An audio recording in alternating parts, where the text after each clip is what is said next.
na durog, persecution, trauma, at saka walang-wala.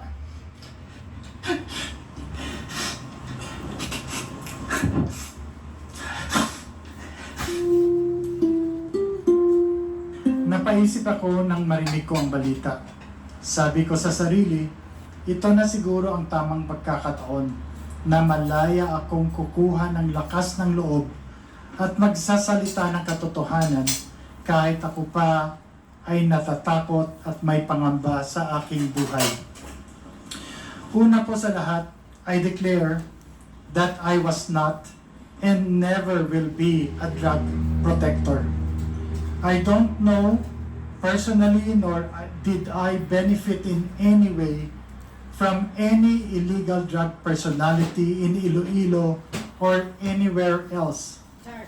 After 7 years of exile, dahil sa napolitika at walang basehang mga akusasyon, kaliwat kanang mga paratang at higit sa lahat mga banta sa aking buhay at sa buhay ng aking pamilya, narito po ako ngayon at humaharap po sa inyo. Naging kabataang barangay chairman, number 1 city councilor, vice mayor, at mayor in 2010, 13, and 16. And was fortunate to have been chosen as the top 5 world mayor in 2014. That also included the former president as a nominee. In the campaign against illegal drugs, as mayor and as mandated by law, I am aware of my authority to set local policies and priorities related to crime and drugs.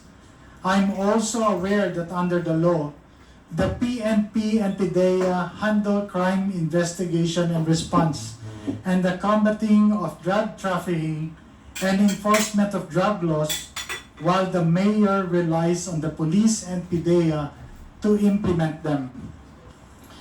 And so when I became mayor, and having made aware that there were existing drug groups in the city, I immediately initiated anti-illegal drug activities, campaign and policies, among others, multiple programs, one of which is to activate the Barangay Anti-Drug Abuse Councils.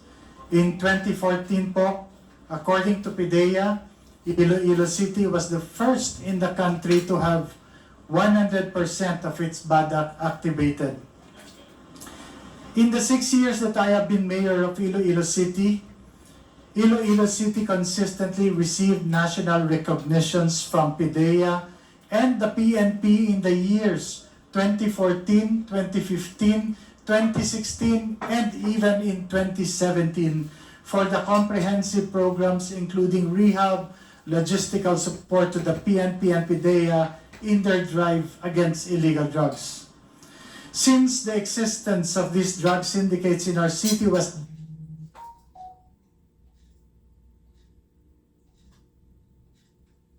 to deal with these groups, while I focused on the socio-economic programs that would address the root causes of poverty that expose the vulnerable population to cope against the evils of illegal drugs. But all of these efforts were ignored by the Duterte administration. Kung matatandaan po ninyo, nagsimula ang lahat ng ito nung bigla na lamang na isama ang mga pangalan sa PRRD narco list ng administrasyong Duterte. Isang listahan naglalaman ng mga pangalan ng mga kilalang public official na di umano ay sangkot sa illegal na droga, mga paratang na walang basihan, at kahit kailan ay hindi naman napatunayan. As a matter of fact, until today, there are no drug-related cases that have been filed, especially in the legal courts, against me and my person. Pero kung inyong titingnang maigi, isinama ang pangalan ng kalaban sa politika sa isang validated list ng mga drug personalities sa kasunod na PRRD list. Sa kabila ng mga questionableng impormasyon, walang validation o confirmation man lang na ginawa kahit na anumang ahensya ng gobyerno sa Malacanang initiated list. Itong PRRD list di umano ay naging hit list. Sa isang public forum ng PIDEA noong 2018, mismo ang Regional Adjudication Committee o tinatawag na RAC ay nagsabi na wala yung pangalan ko sa kanilang listahan. While in the Iloilo City Anti-Drug Abuse Council meeting, then PIDEA 6 Regional Director Hil Pabilona and Iloilo City Police Director Colonel Remus Canieso officially ang nagpatotoo na wala rin ang pangalan ko sa drug list. Ngunit nanatili ang listahan sa kanilang mga record. Hanggang ngayon, lahat ng mga paratang at akusasyong ibinabato sa akin ay patuloy na sumisira sa aking reputasyon at pati na rin ang reputasyon ng minamahal kong Iloilo. Dahil sa seryosong banta sa aking buhay, napilitan po ako na hindi bumalik from an international speaking engagement in Japan at lisanin ng aking pamilya ang bayang buong pagsisikap naming itinaguyod ng may dangal. PRRD even assigned Lieutenant Colonel Espenido to Iloilo and announced with a threat, mabubuhi pa kaya siya? Ibig sabihin in Tagalog, mabubuhay pa kaya siya? Referring to me. Pinalad po ako na meron akong speaking engagement sa isang international conference sa Japan, kaya nakaalis ako ng bansa. Paulit-ulit ang pagbabanta ni Presidente Duterte sa media, harap-harapang sinasabi, papatay daw ako.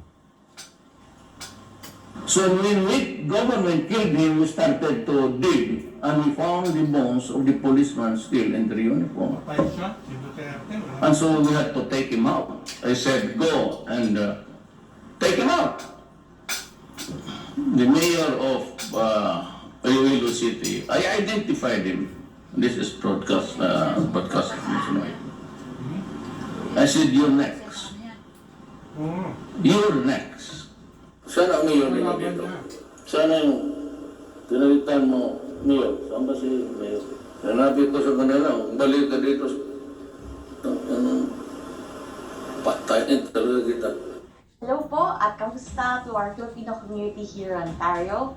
Gusto ko lang po i-introduce ang NIA Law Professional Corporation at sabihin kung anong legal services ang binibigay po ng firm. So, ang firm po ay nag-specialize sa personal injury, real estate, immigration, at business law. So, ipapaliwanag ko lang po kung ano yung mga specific services na binibigay po ng firm. So, for personal injury, kung kayo po ay nagka-aksidente o nasaktan, so ang firm po ay lalaban para sa inyong karapatan at titiyakin na makakuha kayo ng nararapat na kompensasyon. So, for real estate po, gusto niyo po ba bumili o magbenta ng bahay? So, ang mga abogado dito po ay nandito para tulungan kayo para maging maayos ang transaction nyo tungkol sa real estate. So, for immigration law, if may tanong po kayo tungkol sa immigration, dito po yung firm. Naiintindihin po namin na medyo komplikado po ang rules and regulations sa pag-apply po ng visa, PR, or gusto niyo po i-question ang decision ng immigration officer. So, ang firm po ay makatulong po mag-file ng application nyo or ipa-judicial review po ang application. So, for business law, kung gusto niyo po maging negosyante or maging business owner po here in Ontario, yung firm po ay nagbibigay ng business law support services. So, in closing, ang NIA Law ay nandito para tumulong at support ang Filipino community. So, huwag pong mahiya at please feel free to visit our office or call for a consultation. Meron. Wala siyang nahuli. Makita namin, gumagano, no? Ganyan kalaki ang tato. I see no fear. I have finally found my love. Yung kulay pula. I love you. Wala siya tayo Between eh. us. Baby, nothing more. Now that you hold the key to my heart, my mind and soul Yun. never let you. Yan, bawal siguro mo rin yan.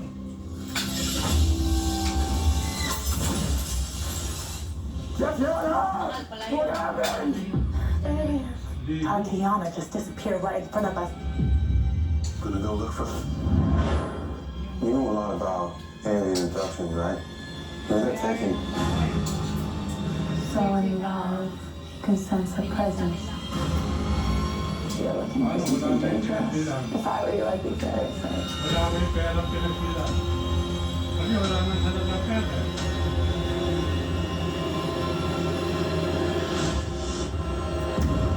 Hindi na sila makabili ng aeroplanong bahay.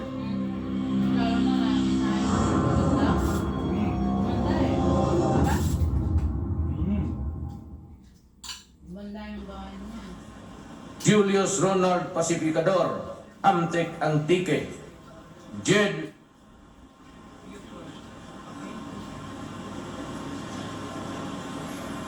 At alam po nating lahat, hindi lamang po ito basta-basta pagbabanta.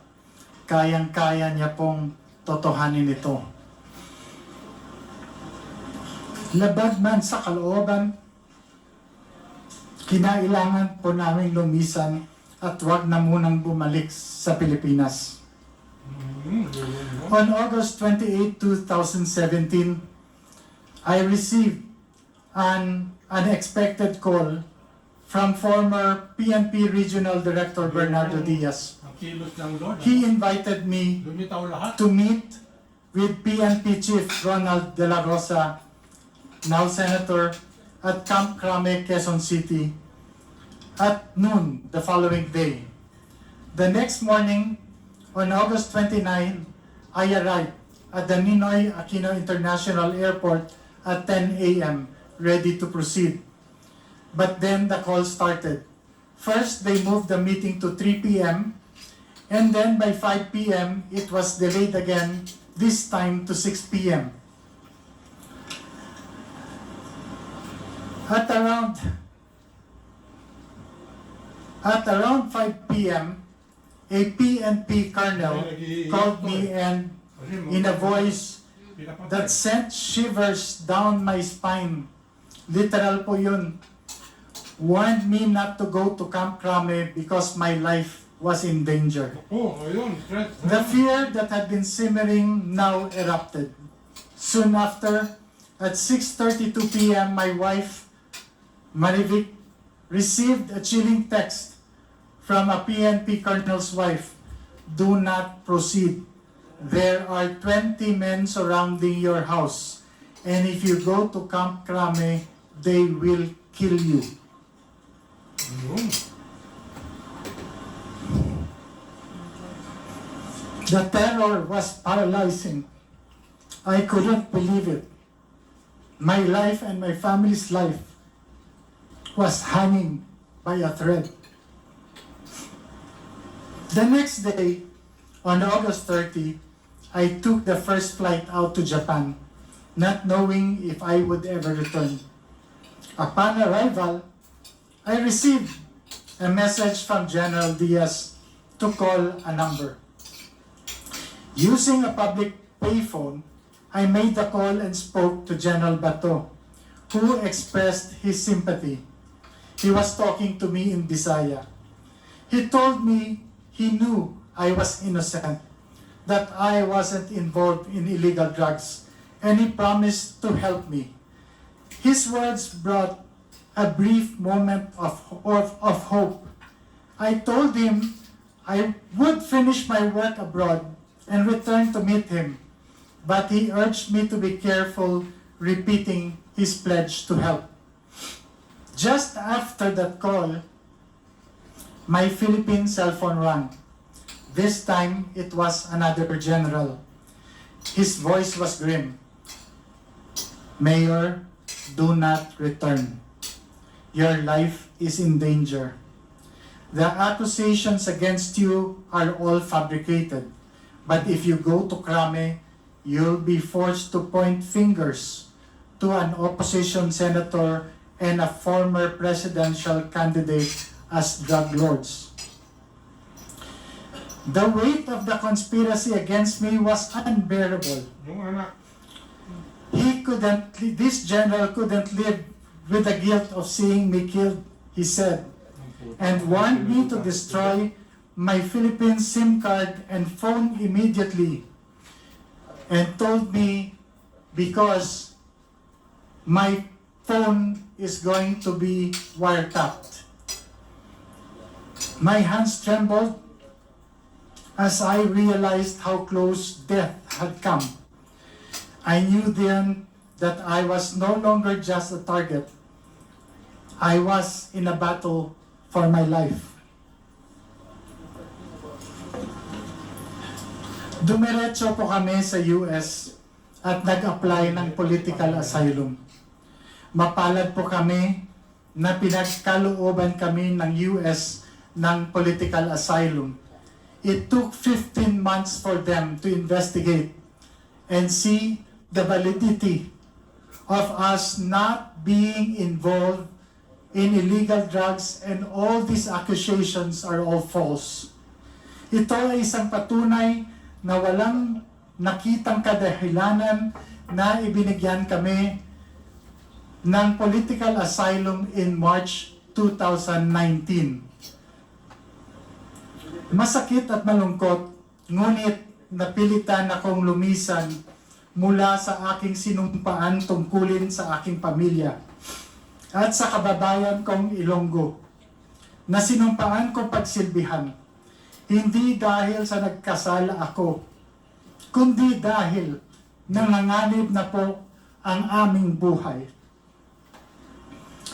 I come before you today not merely to recount my sufferings, but to highlight a critical flaw in our system, one that allows law enforcement agencies to be weaponized for political purposes. That illegal drug trade stems from the ills of our society, from poverty to corruption of government institutions, including our law enforcement agencies.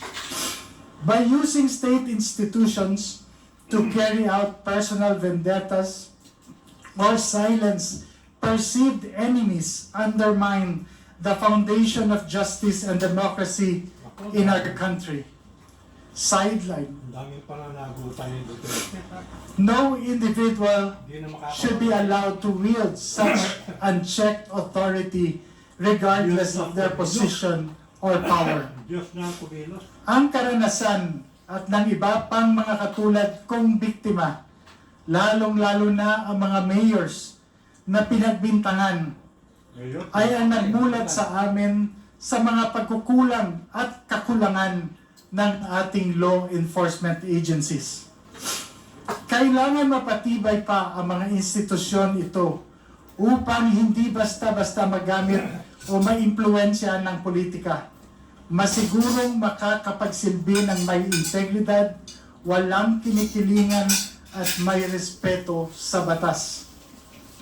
Ang panawagan po namin sa inyo, manguna po ang hustisya at magkaroon ng reforma sa ating sistema, partikular sa pamamalakad ng ating law enforcement agencies.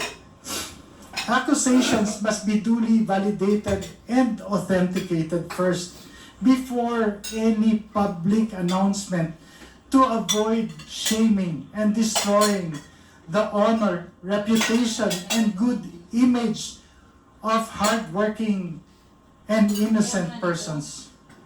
Higit sa lahat, panagutin ang mga umaabuso sa kapangyarihan.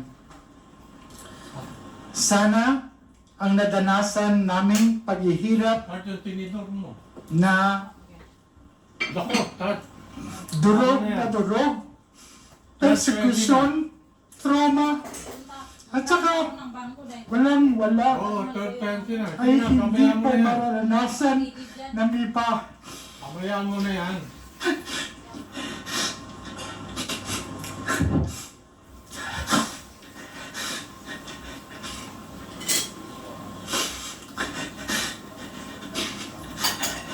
at mananaig ang katotohanan at hindi ang pamumulitika o personal na interes ng ilan.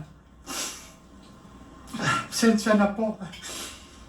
Maraming salamat po sa Quad Committee dahil 7 taon po. Mahirap talaga po. Maraming salamat dahil nabigyan niyo po kami, ako, at ang iba pang mga biktima ng pagkakataon na linisin ang aming mga pamahalan at ng mga minamahal ko, Ilonggo at yung Iloilo na tinawag po Shabolized. Magandang araw po sa inyong lahat. Dakbanuas ang Iloilo. Bugal ko, my city, my pride. I am Iloilo, proud to be Filipino po. Salamat po.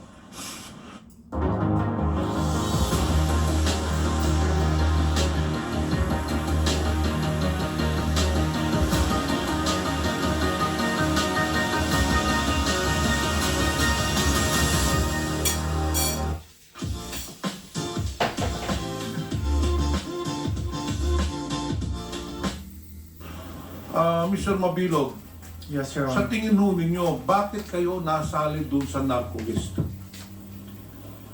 Thank you, Your Honor.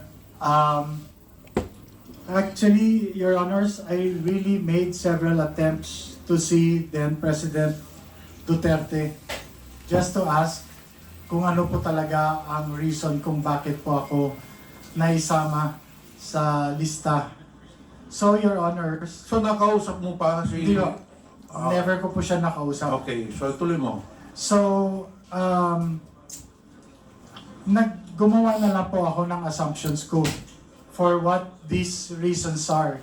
Kasi there are several instances, Your Honor, that could probably lead to this. Number one, Your Honor, is I am a relative or second cousin of then Senator Frank Drilon. Number two is nung nagkaroon ng rally sa Iloilo City during the campaign, namatay po yung kanilang nagkaroon sila po ng brownout.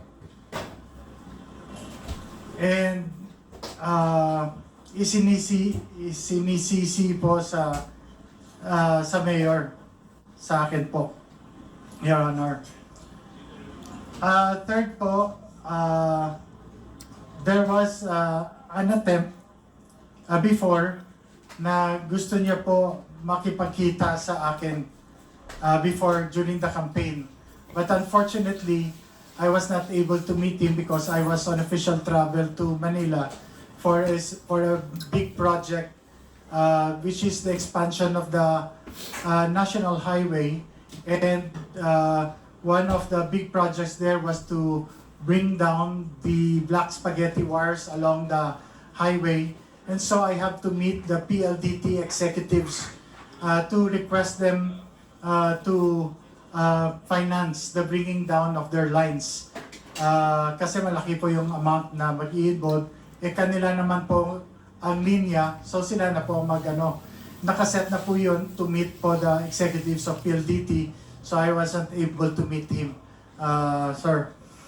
Bakit, Mr. Chair, Mr. Mabilog, bakit sa tingin nyo gusto makipagkita sa inyo the former president? I think, Your Honor, I think gusto lang po na sa pagkakaalam ko po, Your Honor, he was going around and was trying to meet with all the other local chief executives.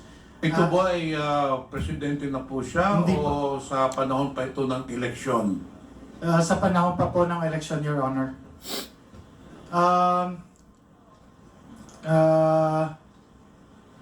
Yung isa pa po, Your Honor, is that Iloilo City, hindi pa po siya presidente, Your Honor, Iloilo City was always compared to Davao City.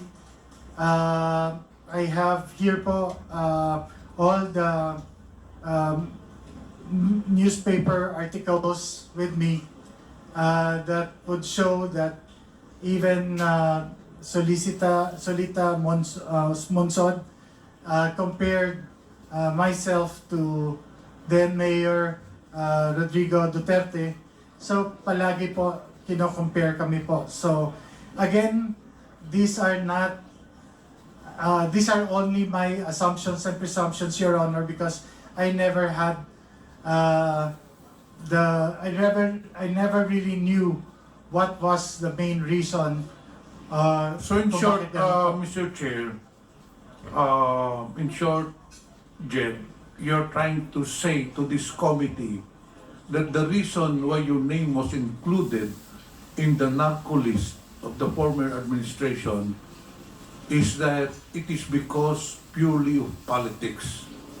Dahil po ba kayo ay hindi sumuporta noong 2016? Yung po ba ang sinasabi ninyo dito sa komitiba na sa tingin ninyo, sa opinion mo, kaya ikaw bineltahan, ikaw binilikan, nilagay ka sa narco list dahil hindi ka sumuporta noong during the 2016 presidential elections. Ganun po ba? Yes, Your Honor. Kasi ang resulta po, Your Honor, ng elections na yon,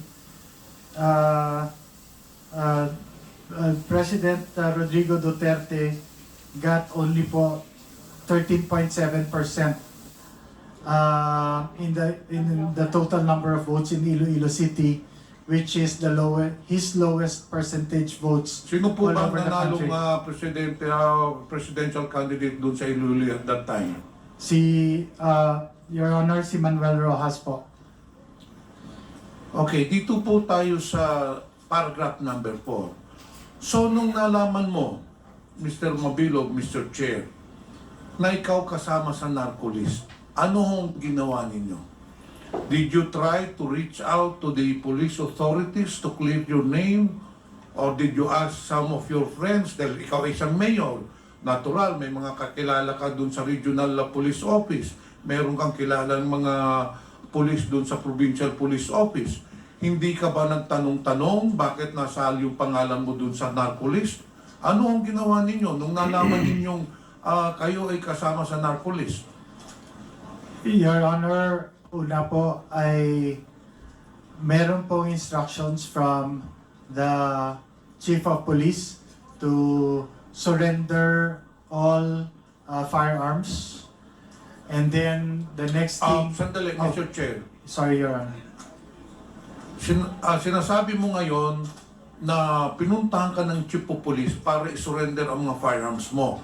Was this after na ikaw ay nasali sa narco list or before ka nasali sa narco list? After nasali sa narco list. After nasali. Sa PRRD narco Okay, list. please proceed. And then, yung lahat na security personnel na naka-detail po sa mayor ay tinanggal. Yung ginawa ko, Your Honor, is pumunta sa then PNP Regional Director na bagong assigned at saka kinausap ko po siya kung ano po ang dapat gagawin. And then I explained to him all these programs that I have undertaken and the City of Iloilo's programs against illegal drugs. Pinapaliwanag ko po na ito po yung mga programa namin, and that is why I was really wondering kung bakit po ako na isama sa lista po. Mr. Mabilog, hindi nyo pa po tinanong yung regional director nung nagkita kayo, Director, bakit ako nasali dito? Hindi ka ba nagtanong sa kanya? Your Honor, I think I did. Kasi yun po, dala-dala ko po ito. Meron po akong compilation po, executive summary of the Iloilo City Anti-Illegal Drug Programs from 2010 to 2016. Ibinigyan ko po sila ng kopya kasi I always have this. This was a requirement by PIDEA that we submit reports to them annually. So, kumpleto po kami ng data ng data to, at saka yun po sinabi ko, sir, bakit po ako nasali, bakit po yung Iloilo ay most tribalized, na ito po yung mga programa po namin. na So anong ginawa. sagot niya sa iyo, Mr. Chair? Anong sagot sa iyo? Nung tinanong mo siya, bakit nasali ako sa narco-list when in fact, I am the one heading the anti-illegal drug campaign in Iloilo. So anong sagot ng regional director? Your Honor, sagot niya po, na yung nanggaling sa taas, yung lista sa yung in-announce ng Presidente, wala pa pong lista nun, sir, na Your Honor, na So in short, ibinaba. Mr. Chair, yung binabasihan lang ng regional director doon sa listahan na sinabi ng former president, doon lang po niya nakuha yung pangalan ninyo without any validation. Ganun po ba? Yes, Your Honor. Dito po sa paragraph 6, Kindly wrap up, Congressman Pimentel. mahaba pa sana ito. Mr. Chair, can I have another 3 minutes na lang? Dito na lang po tayo sa paragraph 7. Since the announcement of my inclusion in this list, I was subjected to repeated threats to my life. Former President Duterte publicly singled me out numerous times. Kailan ho nangyari ito? Yung pinakita ho ninyo? Yes, Your Honor. Meron ka pang binagit dito na during in one forum, ito ba ay pinatotohanan mo? Doon sa isang event na sinabi niya the mayor of Iloilo City, I identified him. Ito po ay sa sinumpaang salaysay ninyo on October 25, 2017 during the commemorative session and concert program of the ASEAN Law Association. Tama.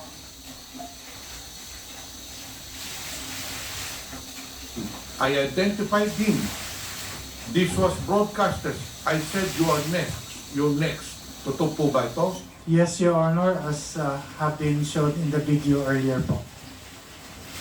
So, for several times, nung nandito ka pa sa Pilipinas, you have been threatened by the President, napapatayin ka, you're included in the narco list, and you deny this. Yes, Your Honor. I did deny it, Your Honor.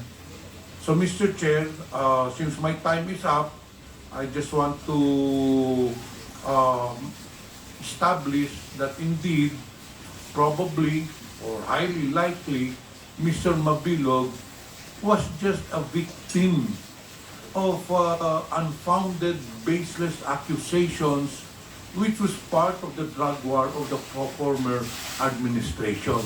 Isa po siya sa mga biktima. In fact, nandyan po sa affidavit po niya, because of the several threats and because of several calls from different police authorities telling him, in fact, police colonels and police generals telling him na ikaw ang susunod na papatayin. And that is why Mr. Jed Mabilog left the country to save his life and to save his family. That is all, Mr. Chair. The online pet store loved by millions is